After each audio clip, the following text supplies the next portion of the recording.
Imagínense esto. Un algoritmo analiza cuánto tiempo pausas un video de biología a las 2 de la mañana. Revisa cuántas veces entraste al foro sin escribir absolutamente nada. Y a la mañana siguiente, pues el profesor ya sabe que esa persona está a punto de reprobar, incluso antes de que el propio estudiante lo sepa. Suena un poco a ciencia ficción, ¿verdad? Pero pues no lo es. Es exactamente lo que está sucediendo ahora mismo en la educación superior. Porque cuando la mayoría de la gente piensa en educación a distancia, la memoria colectiva suele regresar a aquella época oscura donde, ya saben, enviaban un PDF de 20 páginas a un agujero negro digital, pasaban 3 meses esperando que alguien en algún rincón del universo te devolviera una calificación. Era prácticamente una prueba de resistencia psicológica, no de aprendizaje. Era terrible, pero bueno, el panorama ha mutado de una manera espectacular.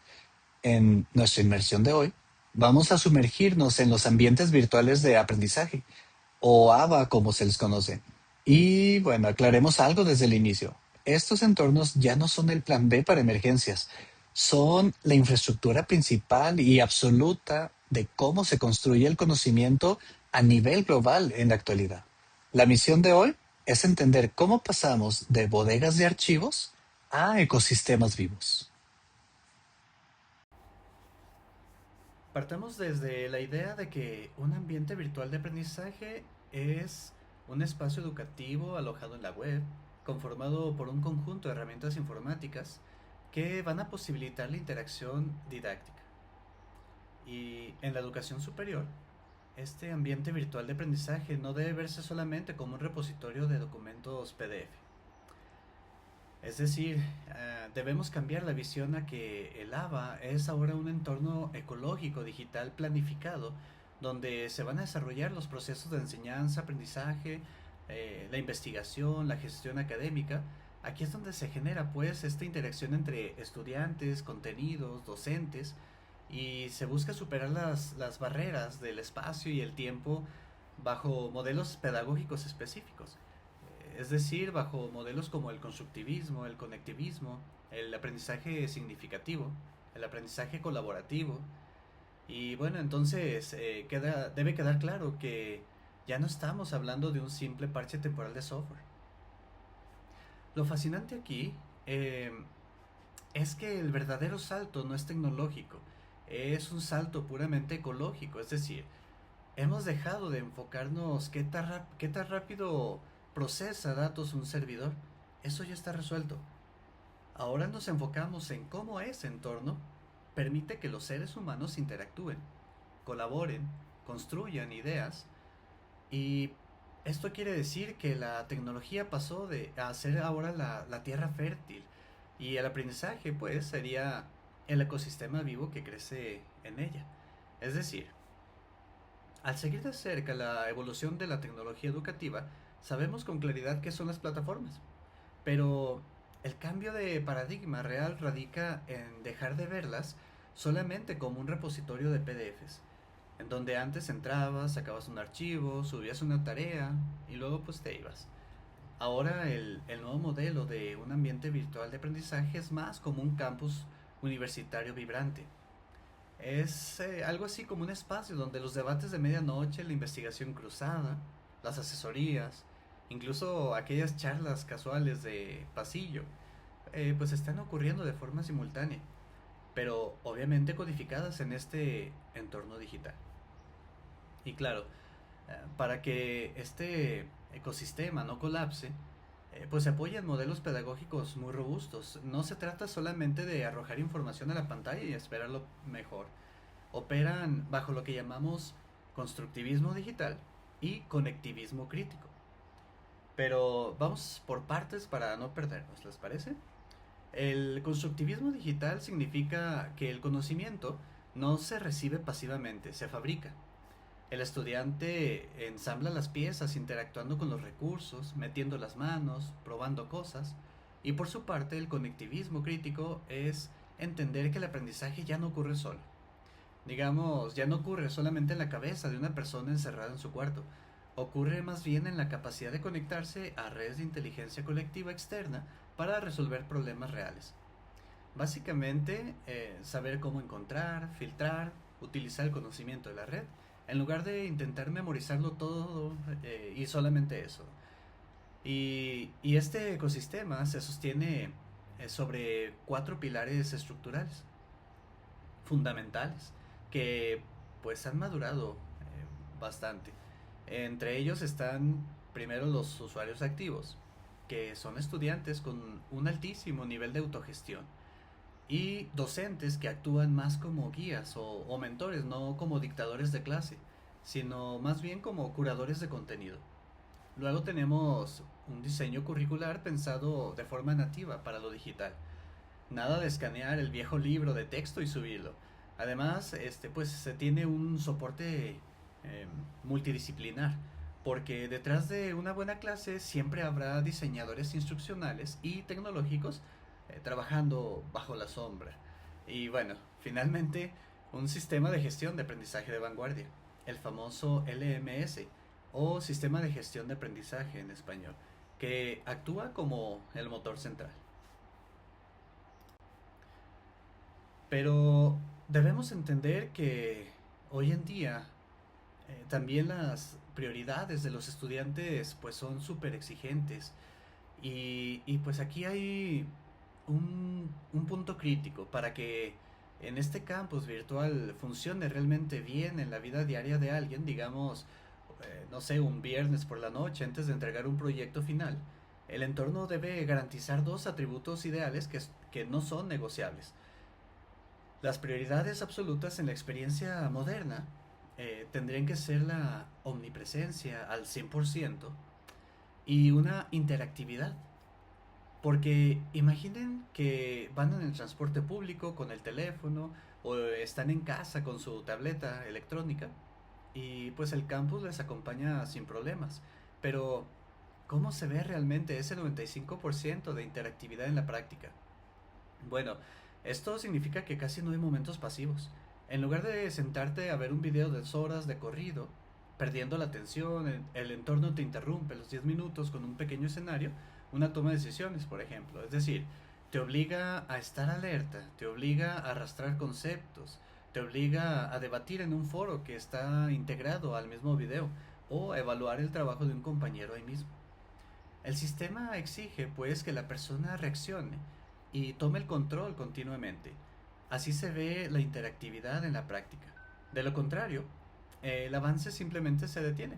Entonces, aquí se exige una presencia cognitiva real. Ahora que ya visualizamos este nivel de exigencia, pues este campus vibrante eh, ahora tendría que ser momento de analizar pues cuáles serían los edificios de ese campus y las herramientas que lo conforman. Aquí es importante analizar algo. Si estamos hablando de ecosistemas tan modernos y fluidos, ¿por qué las plataformas institucionales, esos LMS gigantes como Moodle, como Canvas, como Blackboard, siguen dominando con un 85% de adopción frente a opciones más libres como los blogs que apenas llegan al 30%? Digo, ¿no corren el riesgo de ser demasiado rígidos? Casi todo el mundo fuera de la academia usa cosas más ágiles. ¿Por qué aferrarse pues a algo tan estructurado? Esto es un reclamo muy común, la verdad. Pero aquí la razón por la que esos grandes LMS dominan no es por esa terquedad institucional, es más bien por una necesidad absoluta de escalabilidad, de estandarización. Imaginen, administrar el caos si cada uno de los 5.000 estudiantes de una universidad eligiera su propia herramienta libre. Sería inmanejable. Entonces, los LMS proporcionan esa estabilidad, garantizan que el sistema no colapse en la semana de exámenes finales, por ejemplo, y sobre todo, pues opera bajo normativas internacionales que son invisibles, pero realmente son vitales. ¿Cuáles son esas normativas internacionales? Por ejemplo, SCORM, que son ese conjunto de estándares técnicos digamos, que permite crear cursos de formación online compatibles y utilizables sobre todo en cualquier plataforma de aprendizaje. O bien aquellos que permite se integren herramientas y contenidos de terceros de manera segura y estandarizada. Aquí es donde se relaciona lo que conocemos como el diseño instruccional. Pero bueno, ¿para qué sirven? Bueno, pues estas normativas son como, veámoslo como un traductor universal, un adaptador de enchufes para viajes internacionales. Si un equipo de diseñadores, imaginemos, crea una simulación de laboratorio de química increíble, por ejemplo, altamente interactiva, pues no quieren que se quede atrapada para siempre en un solo software propietario. Entonces, SCORM permite empacar esa simulación y enchufarla en cualquier LMS del mundo. Esto permite pues que el sistema central reconozca todo. Es decir, el sistema reconocerá automáticamente cuándo se completó la práctica, qué calificación se obtuvo, cuánto tiempo tomó, y es una garantía de que los recursos pues puedan migrar y sobrevivir a largo plazo sobre todo. Esto quiere decir pues que el LMS es como el sistema operativo, digamos el Android del campus. Es robusto, es seguro, pero claro, las universidades aún así pues pueden diversificar sus ofertas. De hecho, los ecosistemas más avanzados integran herramientas a ese núcleo rígido, cada uno con diferente nivel de adopción, obviamente. Por ejemplo, están las redes sociales académicas que permiten el desarrollo de la identidad digital profesional y también están los espacios colaborativos como los wikis, Notion, Confluence, para esa cocreación caótica por estudiantes que el LMS no permite. Y por otro lado, lo que el docente puede controlar, las herramientas de comunicación como los foros, como Zoom, y todo esto, además de la gestión de contenidos como los repositorios de recursos, la evaluación como rúbricas, pero lo interesante aquí realmente es que la comunicación tenga el mayor peso. Tiene que ser así por la razón humana. Vamos, el mayor enemigo de la educación a distancia no es que un tema sea difícil, es el aislamiento. Esa sensación de estar hablándole a la pared, si no hay fricción social, si no se siente la presencia de los compañeros y del docente, la deserción se dispara. Y si se invierte la mayor parte en comunicación, pues se mitiga ese aislamiento. Esto nos lleva a una conexión narrativa inevitable porque toda esta tecnología milimétricamente distribuida carece de sentido si falla el factor humano, si falla el factor pedagógico que la sostiene. Por lo tanto, em, es indispensable establecer una premisa fundamental en este momento. La pedagogía precede a la tecnología. Aquí es donde se pone realmente interesante porque aceptar eso implica que el software más caro del mundo no sirve de nada sin dirección. Es decir, esta herramienta es solo el vehículo, no es el destino. Para profundizar en esto, pensemos en un foro de discusión simple, de puro texto, pero diseñado con un constructivismo sólido donde un docente lanza un dilema complejo y va guiando el debate. Esto aporta infinitamente más que la herramienta de realidad virtual más sofisticada, pero sin dirección pedagógica. Sin duda, pues el acompañamiento humano constante, cálido, es simplemente irreemplazable frente a la deserción. Pero ahora me gustaría también plantear una pregunta desde el otro lado, a modo de pushback, eh, ya que esto es necesario para poder analizar todos los aspectos involucrados para poder generar un ambiente virtual de aprendizaje adecuado. Reflexionemos. ¿Ustedes creen que existe El peligro inminente de que la educación se vuelva fría, se vuelva robótica, que se nos reduzca a puntos en una gráfica. Digo, esto es escepticismo muy válido y mucha gente lo comparte. Piénselo. Pero si conectamos esto con el panorama general, pues nos damos cuenta de que los datos se usan precisamente para lo contrario. Se usan para habilitar la empatía, empatía automatizada. Bueno, no la empatía en sí, sino el radar para aplicarla. Es decir, el algoritmo identifica tempranamente a un estudiante en riesgo. Si alguien que siempre participaba de pronto deja de hacerlo o pausa mucho los videos que está viendo por frustración, el sistema lo nota y levanta una bandera roja, lanza una alerta al profesor y le dice, mira, esta persona está teniendo problemas con este módulo específico. Y eso permite una interacción humana cálida y empática antes de que se decida abandonar el curso. Entonces la atención que el docente da a partir de la comunicación es muy importante en los ambientes virtuales de aprendizaje. Por lo que usar los datos masivos para identificar dónde se necesita la calidez humana pues es brillante.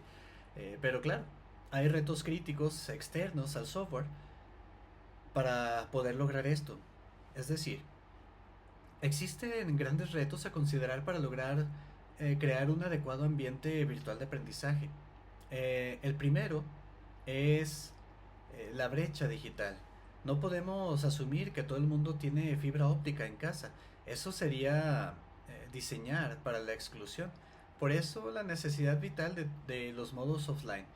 em, para asegurar la equidad. Es decir, que puedas descargar el contenido sin trabajar sin internet y que el sistema sincronice tus avances en cuanto detecte una red. Ese es un reto técnico y social gigante. Otro reto es la ciberseguridad. Un reto enorme. Proteger los datos bajo normativas como el Reglamento General de Protección de Datos, la Ley de Privacidad y Seguridad más estricta del mundo, pues es obligatorio. Estamos hablando del comportamiento y la propiedad intelectual de mucha gente. Otro más es el profesorado, porque la imperiosa necesidad de capacitación, de formación docente va mucho más allá de enseñarles solamente a dónde hacer clic. Esto no sería solo un tutorial de 2 horas, por ejemplo. Se tiene que superar el simple uso instrumental de la plataforma. Se tiene que aprender a orquestar experiencias asincrónicas, a ser líderes de comunidades virtuales. Es decir, es un cambio de mentalidad completo. Eh, Teniendo clara esta filosofía pedagógica, es importante ver cómo esto transforma la realidad diaria del estudiante y qué resultados medibles genera. Y bueno, como lo vemos aquí, el contraste pues es drástico. Las metodologías tradicionales, las de sentarse a escuchar pasivamente, tienen un bajo porcentaje de retención. Pero cuando se aplican estrategias activas dentro de un ABA, los números superan el 80%. Pero eh, ¿cómo se ve esto aplicado, por ejemplo, en el aula invertida? El aula invertida es el mejor ejemplo para esto. Consiste básicamente en que el consumo de las microlecciones, la teoría, se hace en solitario y al ritmo de cada quien. Así el tiempo sincrónico, es decir, la videollamada, se usa exclusivamente para debates éticos, resolver casos complejos, sacar dudas puntuales. Claro, no para escuchar a alguien dictar un PDF durante 2 horas. Y por otro lado, también está el aprendizaje basado en proyectos, la solución de problemas del mundo real. Y pues aquí hay un dato vital para destacar. Las metodologías basadas en retos elevan la tasa de finalización de cursos un 45% frente a las clases grabadas de manera unidireccional. Esto solamente por ponerles un reto real a los estudiantes. Y si a eso le sumamos el uso de wikis colaborativas, pues la comprensión del tema se acelera porque hay una responsabilidad compartida. Y claro, si a esto además se le suma la gamificación y el microaprendizaje como metodologías activas, el dividir temas complejos en píldoras pequeñas, Usar insignias, barras de progreso sostienen la motivación a corto plazo mediante picos de dopamina positivos, lo que motiva a los estudiantes a seguir estudiando. Esto es como, a ver, para ilustrar este concepto del aula invertida y el ABP, quiero compararlo con pasar de ver un programa de cocina por televisión, que sería el modelo tradicional pasivo, donde dices, ay, qué rico se ve ese platillo, pero no sabes prepararlo. Y pasar al modelo ABA activo es como entrar a una cocina profesional, no sé, te ponen delantal, tiene los ingredientes y debes preparar el plato en equipo, bajo la supervisión de un chef experimentado. Entonces, el profesor sería ese chef que interviene solo si ve que estás a punto de quemar la salsa, pero tú estás metiendo las manos en la masa. Bueno, esto es un intento de analogía de lo que hace un ecosistema digital bien diseñado hoy en día. Entonces, las estrategias básicas significativas para el aula virtual para transformar la experiencia del estudiante universitario de un receptor pasivo a un creador activo, se sugieren las estrategias didácticas aplicadas al entorno virtual, eh, que se muestran aquí en pantalla. El aula invertida en la que el docente aloja lecturas analíticas, videolecciones creadas por él mismo, infografías interactivas para el autoaprendizaje previo a la sesión grupal. Luego la videoconferencia sincrónica o el foro de debate se destina exclusivamente a la resolución de dudas complejas, a los debates éticos, a los estudios de caso, a la coevaluación guiada. Por otro lado, el aprendizaje basado en proyectos o en problemas. ah, en él se pueden utilizar wikis, por ejemplo, documentos compartidos en la nube y tableros interactivos integrados en el ambiente virtual de aprendizaje para que equipos de estudiantes propongan soluciones a problemas de su entorno real. El papel del docente sería realizar el seguimiento del avance directamente en las plataformas de trabajo compartido, evaluando el aporte individual de cada miembro. También respecto a la gamificación y el microaprendizaje, como se mencionó antes, es importante dividir los grandes módulos temáticos en píldoras pequeñas, formativas, no sé, no más de 10 minutos. Integrar mecánicas lúdicas dentro del ABA, como la entrega de insignias digitales cada vez que se completen tareas académicas complejas. Implementar barras de progreso visuales, incluso cuestionarios formativos, interactivos con límite de tiempo para poder incentivar la autoevaluación continua.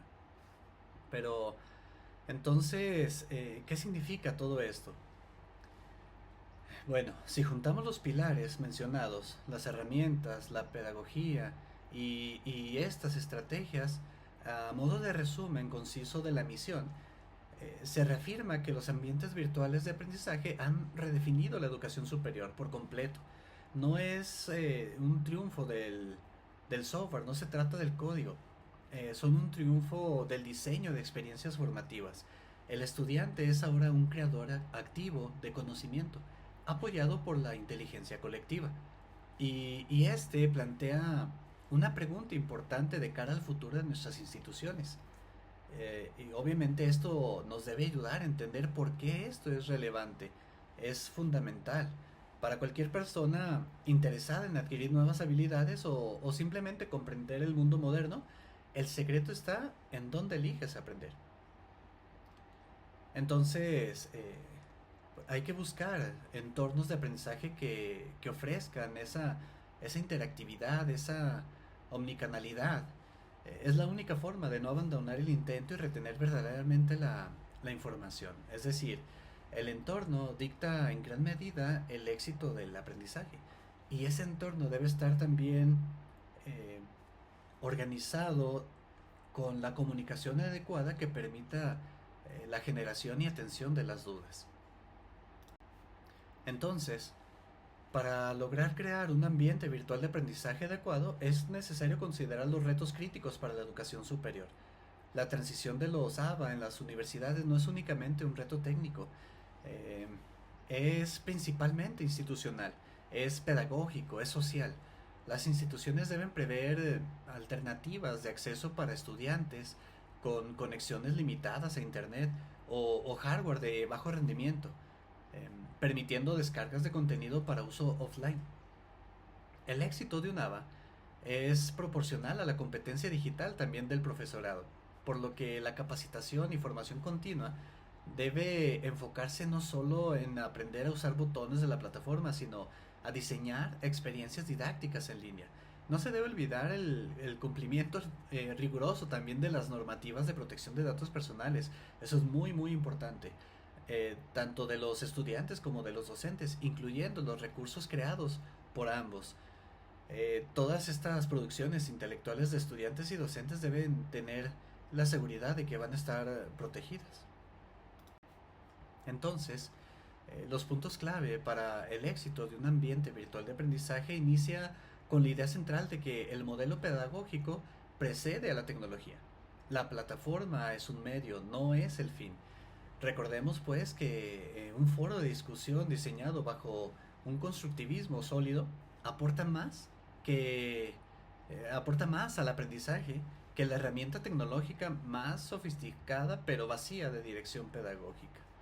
El acompañamiento, interacción humana, debemos considerar que eh, cuando existe aislamiento es la causa número uno de deserción en los entornos virtuales, por lo que la presencia activa, la interacción humana, el acompañamiento, la presencia empática y constante del docente a través de la retroalimentación y tutorías personalizadas es irreemplazable.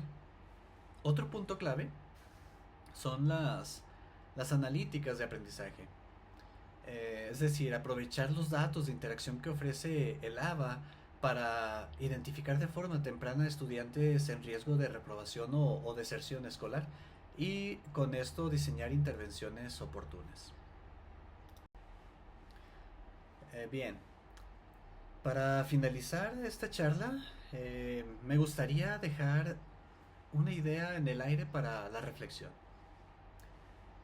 Si los ecosistemas digitales continúan perfeccionando el microaprendizaje, ese microaprendizaje hiperpersonalizado y prediciendo mediante datos en qué vamos a fallar antes de que siquiera lo sepamos, terminará disolviéndose por completo el concepto tradicional de obtener un título universitario para dar paso a una matriz digital de aprendizaje continuo que nos acompañe y nos evalúe a lo largo de toda nuestra vida.